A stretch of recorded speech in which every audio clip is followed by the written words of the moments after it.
pageantry, the energy, the sights, the sounds, the music. How many of you have ever been in a parade, part of the parade? Hands in the band or some such thing?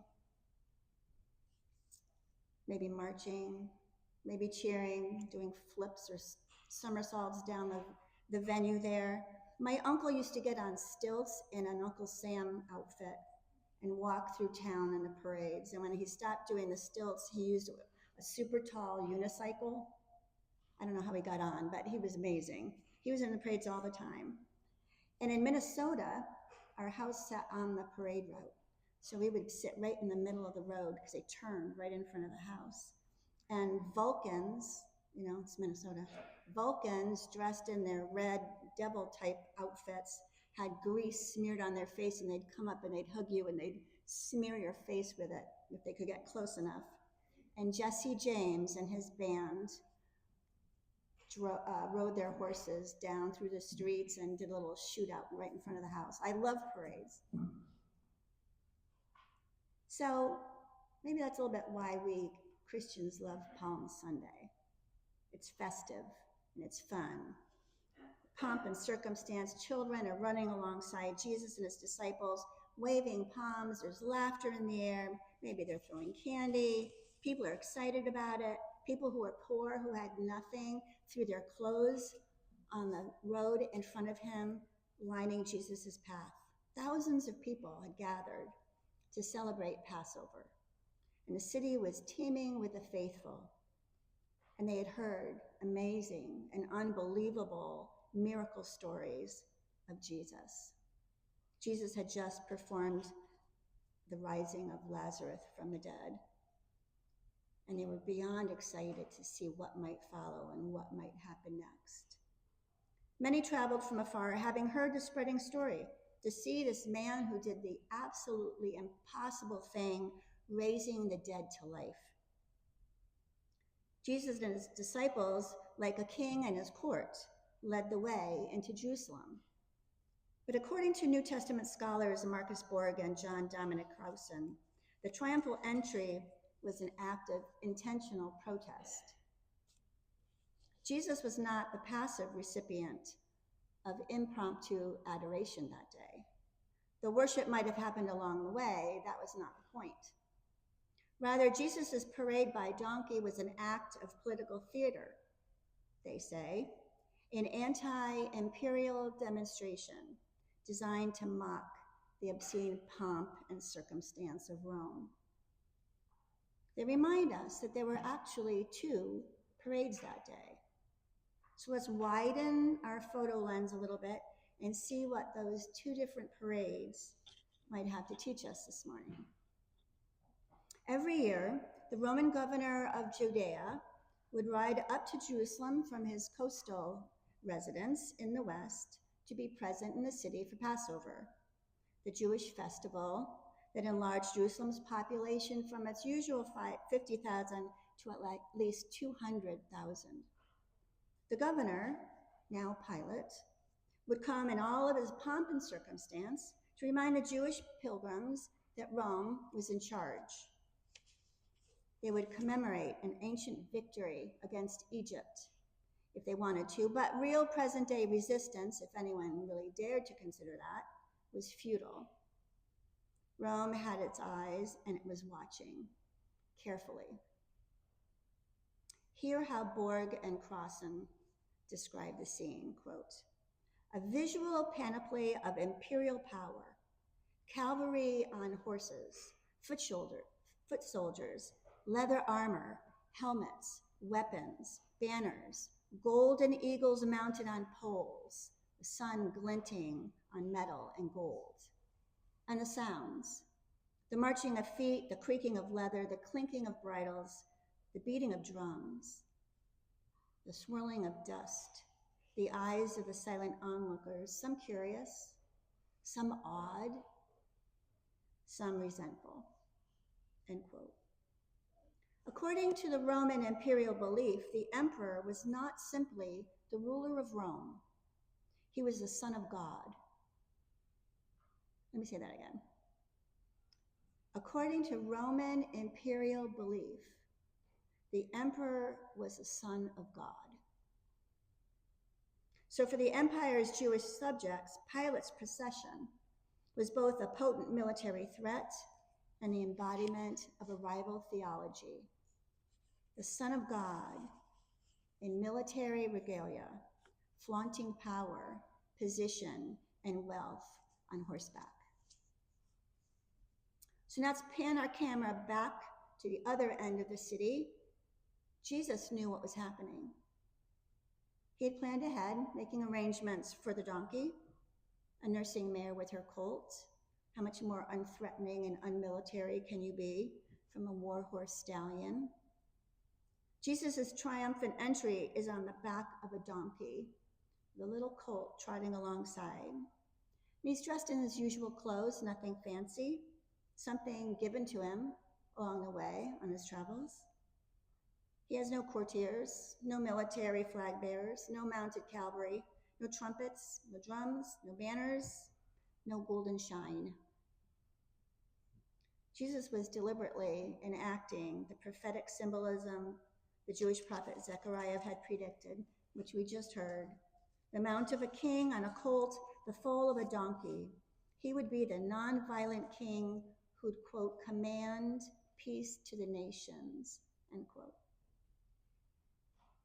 For those of us living in the United States today, it's not hard to draw contemporary parallels. We can easily recall seeing parades on our TV screens showing the majesty and mights of kings and queens, presidents, prime ministers, and dictators around the world. We're familiar with gilded coaches pulled by horses, phalanxes of horses preceding a monarch, or hundreds of uniformed subjects marching in formation.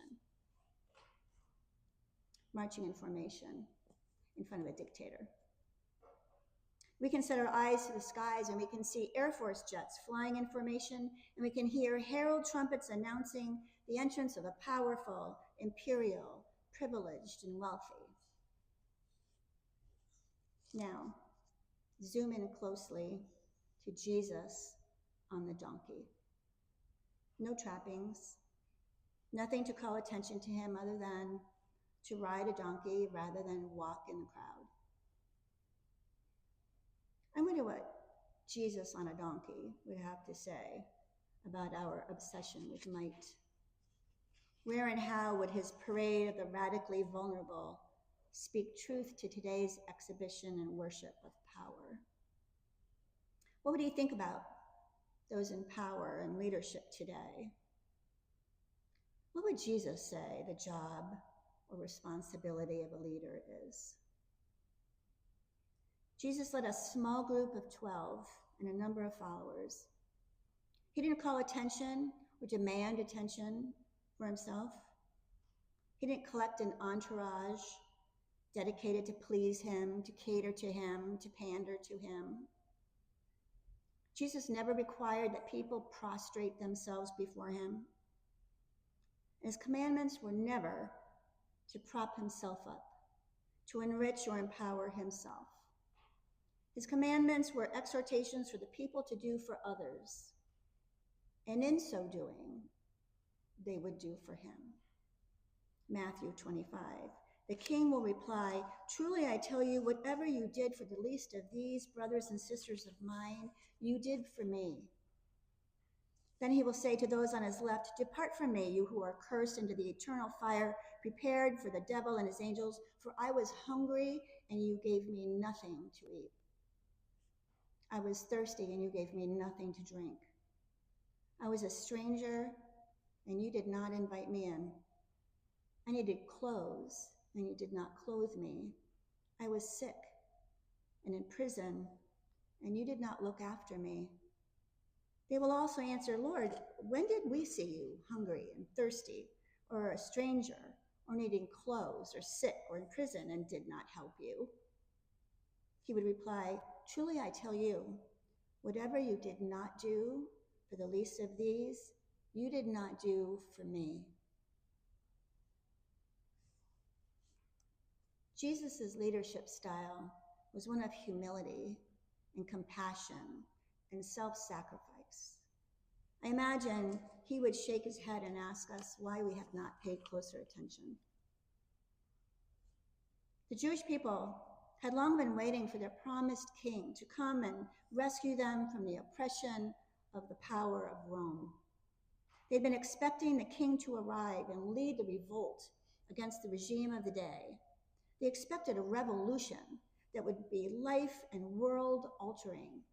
They expected something grand and extraordinary. They got something small and ordinary, a man on a donkey, leading a ragtag group of men and women who looked just like them, dusty, homeless, powerless, itinerant, poor. They didn't understand. It was the will of God that Jesus declared the coming of God's kingdom, a kingdom of peace, a kingdom of justice, a kingdom of radical and universal freedom, a kingdom dramatically unlike the oppressive and violent empire that Jesus was challenging on Palm Sunday. Two processions, two kingdoms, two symbolic journeys in Jerusalem, stallion or donkey, parade or protest, risky business. Which parade are you watching? Pomp and circumstance or protest? Which parade would you join? Which would you risk your own life or reputation for? Which would you choose?